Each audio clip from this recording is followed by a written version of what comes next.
গল্পের শুরুতেই আমরা দেখতে পাই যে একজন মহিলা বিয়ের বেশে বসে রয়েছেন, আর তার স্বামী যখন ঘরে ঢোকেন তখন তিনি বুঝতে পারেন যে তার স্বামীর মাথা খারাপ। এটা জানতে পেরে তিনি ভীষণই অবাক হন। এরপর দেখা যায় যে সেই মাথা খারাপ লোকটা হঠাৎই ঘর থেকে বেরিয়ে যায় আর সে ছাদে যায়। আর ছাদের একটা ভাঙা পাঁচিলে সে উঠে পড়ে আর নানা রকম অঙ্গভঙ্গি করতে শুরু করে। এরপরে সেখানে সেই বাড়ির কাজের লোক আসে আর সে চাবুকের ভয় দেখিয়ে সেই পাগল লোকটাকে সেখান থেকে নিচে নামতে বলে আর জানায় যে সেই পাঁচিলটা ভাঙা আর তিনি সেখান থেকে পড়ে যেতে পারেন। কিন্তু সেই পাগল লোকটা তার কোনো কথাই শোনে না, আর দেখা যায় যে সে পাঁচিল থেকে পড়ে যায় আর তার মৃত্যু ঘটে। এরপরে গল্প প্রেজেন্টে আসে আর আমরা তিলোত্তমা নামের একটা মেয়েকে দেখতে পাই। তিলোত্তমা প্রায় রাতে দুঃস্বপ্ন দেখে। সে প্রায় প্রায় রাতে দেখে যে সে একটা পুরনো পরিত্যক্ত রাজমহলে একাই হেঁটে চলেছে আর তার পথের কোনো শেষ নেই। আর এইসব স্বপ্নগুলো দেখে সে ভীষণই ভয় পায় আর তার নিজেকে ভীষণই অসুস্থ বলে মনে হয়। এরপর আমরা দেখি যে তিলোত্তমা একজন সাইকিয়াট্রিস্টের কাছে কনসাল্ট করছিল আর সে তাকে তার স্বপ্নের কথা সব খুলে বলে আর তিনি তিলোত্তমার থেরাপি করছিলেন। আর এই সাইকিয়াট্রিস্টের নাম হচ্ছে ডক্টর অমর্ত্য। আর আমরা দেখতে পাই যে অমর্ত্য তার বংশের শেষ উত্তরাধিকারী, আর সে তার জেঠিমার সঙ্গে তাদের রাজবাড়িতেই থাকে আর কলকাতায় কাজের সূত্রে যাতায়াত করে। আর অমর্ত্য তার জীবনে ভীষণই একা ছিল। অন্যদিকে আমরা আর্য নামের একজন আর্টিস্টকে দেখি। আর্যর নিজের জীবনের কোনো উদ্দেশ্য ছিল না, সে শুধুমাত্র আঁকতো আর উদ্দেশ্যহীনভাবে এদিক ওদিক ঘুরে বেড়াতো। এরপর আমরা দেখি যে তিলোত্তমার সঙ্গে আর্যর একটা সম্পর্ক রয়েছে, কিন্তু আর্য তিলোত্তমাকে শুধুমাত্র নিজের প্রেমিকা রূপে নয় বরং নিজের আদর্শ আর নিজের অনুপ্রেরণা রূপেও পেতে চায়। আর সে তিলোত্তমাকে নিজের ক্যানভাস বানাতে চায়, যাতে সে নিজের জীবনের সব থেকে বড় শিল্প নিদর্শন রাখতে পারে। কিন্তু তিলোত্তমা তার জন্য একদমই তৈরি ছিল না। আর এই নিয়ে আর্য আর তিলোত্তমার সম্পর্কে ভাঙন দেখা দেয়। আর এইসব ঘটনা কয়েকদিন আগের। অন্যদিকে দেখা যায় যে অমর্ত্য একদিন তিলোত্তমাকে নিজেদের রাজবাড়িতে নিয়ে আসে। আর তিলোত্তমা দেখে ভীষণই অবাক হয়, কারণ স্বপ্নে সে এই রাজবাড়িটাকে দেখেছিল। আর অমর্ত্য নিজের জেঠিমার সঙ্গেও তিলোত্তমার পরিচয় করে। এরপর দেখা যায় যে অমর্ত্য তিলোত্তমাকে বিয়ের জন্য প্রপোজ করে আর তিলোত্তমাও রাজি হয়ে যায়। আর আমরা দেখি যে অমর্ত্য আর তিলোত্তমার বিয়ে হয়ে যায় আর তিলোত্তমা এসে এই বাড়িতে থাকতে শুরু করে। আর ঠিক সে যেই স্বপ্নটা দেখেছিল তার জীবনটা ঠিক সেরকমই হয়ে যায়। অমর্ত্য কাজের সূত্রে প্রায়শই বাড়ির বাইরে থাকতো আর তিলোত্তমা এই বাড়িতে একা একা থাকতো। তার মনের কথা বোঝার মতন বা কথা বলার মতন কেউই সেই বাড়িতে ছিল না। আর সে কোথাও না কোথাও আর্যকেও হয়তো মনে করত। অন্যদিকে আমরা আর্যকে দেখি। তিলোত্তমা তার জীবন থেকে কিভাবে চলে যাওয়াটা আর্য কিছুতেই মেনে নিতে পারে না, আর সে অমর্ত্যর কাছেই নিজে কাউন্সেলিং করাচ্ছিল।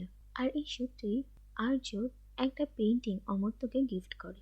এরপর একদিন অমর্ত্য আর্যকে তার বাড়িতে আসতে বলে আর জানায় যে আর্য তার রাজবাড়ির কয়েকটা পেইন্টিং করবে আর সেই সঙ্গে এই রাজবাড়ির সম্পর্কে অনেক তথ্য কালেক্ট করতে পারবে। তারপর সেই সব তথ্য আর ফটো নিয়ে এই রাজবাড়ির সম্পর্কে কোনো লেখা বেরোতে পারে।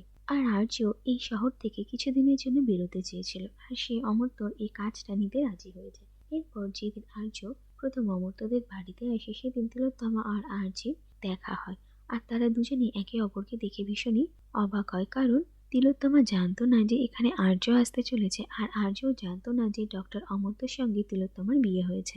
যাই হোক, তারা একে অপরকে দেখেও না চেনার ভান করে আর অমর্ত্য আর্যকে সাহায্য করার সব দায়িত্ব তিলোত্তমার ওপরেই দেয়। আর এই নিয়ে তাদের মধ্যে একটা অস্বস্তির সৃষ্টি হয়। যাই হোক, এরপর আর্য তিলোত্তমা আর অমর্ত্যকে একসাথে দেখে সেটা মেনে নিতে পারে না আর সে রাতে মদ খেয়ে চুর হয়ে থাকে। অন্যদিকে আমরা এই রাজবাড়ির বিশ্বস্ত কাজের লোক নাটু কাকাকে দেখি, যে কিনা অনেক বছর ধরে এই রাজবাড়ির অনেক জমানো ইতিহাস সম্পর্কে জানে। আর সে আর্যকে সাবধান করে দেয় যেন সে এই বাড়িতে কোনো রকমের উচ্ছৃঙ্খলতা না করে। অন্যদিকে অমর্ত্যর জেঠিমার হঠাৎ এভাবে আর্যকে এই বাড়িতে নিয়ে আসাটা একদমই পছন্দ হয় না, আর তিনি নাটু কাকাকে আর্যর ওপরে একটু নজর রাখতে বলেন। এরপর দেখা যায় যে তিলোত্তমা আর্যর থেকে একটু দূরে দূরে থাকতেই চেয়েছিল, কিন্তু আর্য সারা বাড়ির সামনে এত সিন ক্রিয়েট করে যে তিলোত্তমাকে মুশকিলে পড়ে আর্যর সঙ্গে মিলে কাজ করতেই হয়। আর সে আর্যকে গ্রামটা ঘুরে দেখাতে নিয়ে যায়। অন্যদিকে অমর্ত্যর আর্য আর তিলোত্তমার ব্যবহার খুব একটা ভালো লাগছিল না, কিন্তু তবুও সে চুপচাপ থাকে। অন্যদিকে আমরা দেখি যে আর্য আর তিলোত্তমা সারা গ্রাম ঘোরে, আর এরপর দেখা যায় যে তাদের দুজনের মধ্যে সম্পর্কটা একটু স্বাভাবিক হতে শুরু করে। কিন্তু এরপরে যখন তিলোত্তমা বাড়ি ফেরে আর অমর্ত্যকে দেখে, তখন সে নিজের ভুলটা বুঝতে পারে। যাই হোক, এইভাবেই কয়েকদিন কেটে যায় আর অমর্ত্য কাজের সূত্রে কলকাতায় চলে আসে। আর দেখা যায় যে তিলোত্তমা আর আর্যর মধ্যে সম্পর্ক ধীরে ধীরে আরো গাঢ় হতে থাকে। অন্যদিকে অমর্ত্যের জেঠিমা এই সবকিছু দেখতে পায়, আর তিনি তিলোত্তমাকে জিজ্ঞাসা করেন যে সে আগে থেকে আর্যকে চিনত কিনা, কিন্তু তিলোত্তমা মিথ্যে বলে যে সে আর্যকে চেনে না। এরপর জেঠিমা তিলোত্তমাকে একটু সাবধানে থাকতে বলেন। এরপর যখন অমর্ত্য আবার ফিরে আসে, তখন তিলোত্তমা অমর্ত্যকে বলে যে সে যেন আর্যকে এখান থেকে চলে যেতে বলে, কারণ তার এসব কিছু ভালো লাগছে না। কিন্তু অমর্ত্য তিলোত্তমাকে জানায় যে সে আর্যর চিকিৎসা করছে, সেইভাবে তাকে চলে যেতে বলতে পারে না। আর অন্যদিকে অমর্ত্য আর্যর সঙ্গে দেখা করে আর তাকে তার কাজ চালিয়ে যেতে বলে। কিন্তু আর্য তিলোত্তমা আর অমর্ত্যকে যখনই একসঙ্গে দেখে তখনই তার ভীষণ খারাপ লাগে, আর সে কিছু না কিছু ভাবে সিন ক্রিয়েট করে। যাই হোক, এরপর একদিন তিলোত্তমা আর্যর ঘরে তার সঙ্গে দেখা করতে গিয়েছিল, যেটা অমর্ত্য জেঠিমা দেখে ফেলে। অন্যদিকে আমরা এটাও দেখতে পাই যে অমর্ত্য জেঠিমার বিধবা হওয়ার পর তিনি নাটুকাকে এই সব কিছুর জন্য দায়ী করেন। আর নাটু কাকা আর তার মধ্যে তিনি একটা সম্পর্ক করতে চেয়েছিলেন, কিন্তু নাটু কাকা এই সব কিছু এড়িয়ে যান। এরপর একদিন অমর্ত্য আবার কলকাতায় গিয়েছিল, আর রাতে আর্য মদ খেয়ে তিলোত্তমার বাড়িতে অনেক হাঙ্গামা করে। অন্যদিকে বাড়ির নাট মন্দিরে রাধা গোবিন্দের আরতি চলছিল, আর এই সব কিছু দেখে তিলোত্তমা ভীষণই রেগে যায়। এরপর দেখা যায় যে সে আর্যকে নিয়ে ধীরে ধীরে ছাদে ওঠে, আর ছাদে সেই ভাঙা পাঁচিলে আর্যকে নিয়ে যায়, যেখান থেকে অমর্ত্য জেঠু পড়ে মারা গিয়েছিলেন। আর দেখা যায় যে আর্য সেই পাঁচিল থেকে পড়ে যায় আর তার মৃত্যু হয়। আর এটা দেখে তিলোত্তমা ভীষণই ভয় পেয়ে যায়। এরপর অমর্ত্য বাড়ি ফেরে আর সে তিলোত্তমাকে সামলায়। এরপর দেখা যায় যে কিছুদিন কেটেই গেছে, আর তিলোত্তমা আবার আগের মতনই নিষ্প্রাণ আর নিশ্চল হয়ে পড়ে।